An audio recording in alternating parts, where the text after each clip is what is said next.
For generations we have looked to the skies and the seasons as reliable guides. We have trusted the predictable rhythm of the earth, the coming of the rains, the retreat of the winter frost. But that trust is now being broken. The climate, the very system that has nurtured life for millennia, is changing at a pace we have never witnessed before. This is not a distant problem for our grandchildren to solve. It is a crisis unfolding right now, on our watch.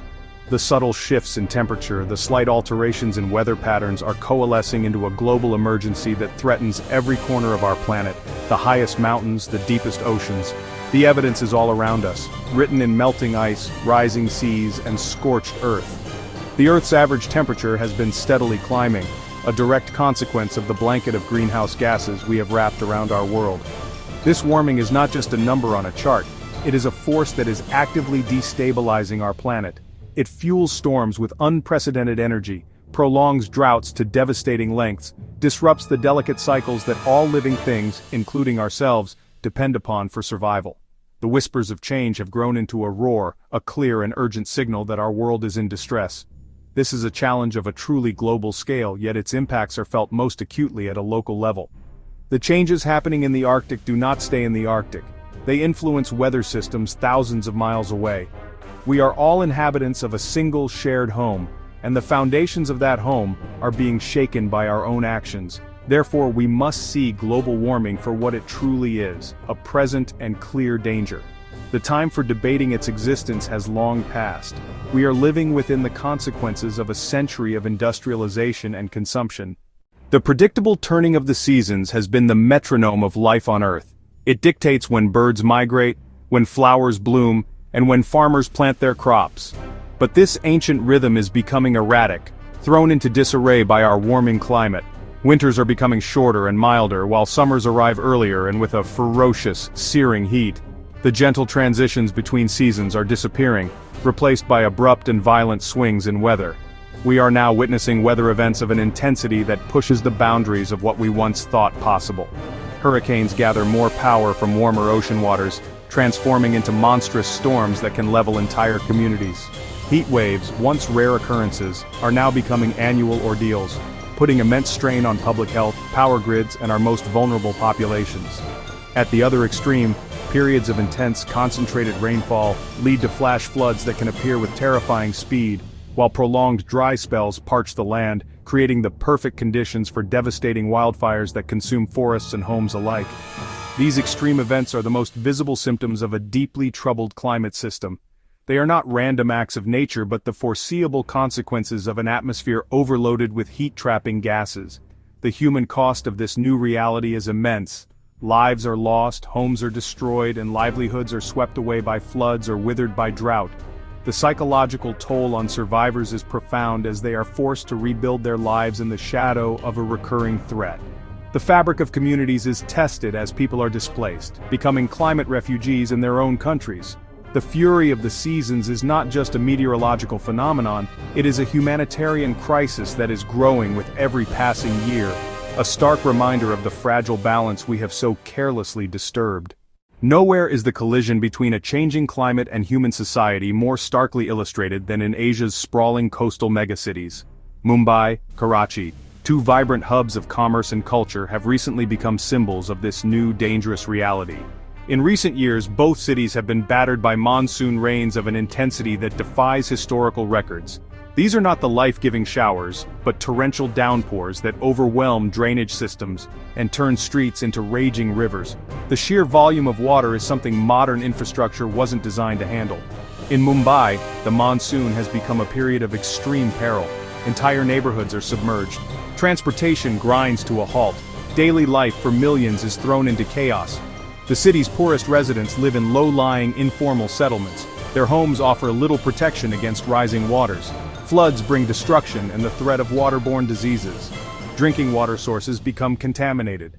Health crises follow long after the waters recede. Karachi has faced unprecedented urban floods. Natural drainage channels are clogged with waste. They are also encroached upon by unplanned construction. The result, widespread inundation, power outages that last for days. Economic activity comes to a standstill. People try to salvage what little they can from flooded homes. acts of resilience, and evidence of failure to prepare for these predictable disasters. These events are a powerful warning. They show what happens when rapid urbanization meets a supercharged climate. These floods are not isolated. They are a glimpse into the future for coastal cities worldwide if we fail to act. They expose vulnerabilities in urban systems. They highlight profound inequality. The most vulnerable bear the heaviest burden. The experiences of Mumbai and Karachi should be a wake-up call. We must rethink how we design our cities. We must rethink how we manage our resources. We must protect populations from an increasingly hostile climate. The impacts of our changing climate extend far beyond our cities, reaching deep into the natural systems that form the bedrock of our existence. Agriculture, the practice that has sustained human civilization for 10,000 years, is now on the front line. The shifting seasons, unpredictable rainfall patterns are wreaking havoc on crop cycles. Farmers, who have long relied on traditional knowledge passed down through generations, now find that the old rules no longer apply. The world's water cycles are also being profoundly altered. In some regions, glaciers, those great frozen reservoirs of fresh water, are melting at an alarming rate. This initially increases water flow in rivers, but it is a temporary boon that will inevitably lead to severe water shortages for the vast populations downstream that depend on them. In other areas, changing rain patterns mean that reservoirs are not being replenished, leading to water scarcity that affects everything from drinking water supplies to the generation of hydroelectric power. We are disrupting the very circulation of the planet's most precious resource. Coastal communities, home to a significant portion of the world's population, face a dual threat. Melting ice caps and the thermal expansion of warmer oceans are gradually swallowing low-lying land. This process is accelerated by more powerful storm surges, which push seawater further inland than ever before, contaminating freshwater sources and agricultural land with salt. The rich coastal ecosystems like mangroves and coral reefs that once provided a natural buffer against the sea are themselves being degraded by warmer, more acidic waters, leaving these communities even more exposed. The intricate web of life, nature's great tapestry, is beginning to unravel. Species are struggling to adapt to the rapid changes in their habitats. Migration patterns are shifting, breeding seasons are altered, and the delicate synchrony between predators and prey is being disrupted. From the smallest insects to the largest mammals, life on Earth is being forced to contend with a world that is changing faster than evolution can keep up. The loss of biodiversity we are witnessing is not just a tragedy in itself. It weakens the resilience of entire ecosystems, making them and us more vulnerable to the shocks of a changing climate.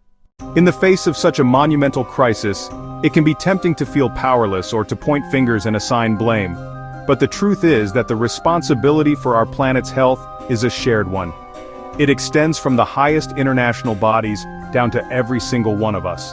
Governments, large corporations, they have the power and the resources to enact the large-scale changes that are desperately needed to steer our societies away from fossil fuels and towards a sustainable future. Policies that promote renewable energy, protect our remaining forests, and invest in climate-resilient infrastructure are absolutely essential. However, the responsibility does not end there. Cities, local communities, creating more green spaces to help manage heat and absorb rainwater, improving public transportation to reduce emissions, implementing robust early warning systems for extreme weather events. Industries too must be held accountable for their environmental footprint. For too long, the pursuit of profit has often come at the expense of our planet's health. Businesses must transition towards circular economies where waste is minimized and resources are reused.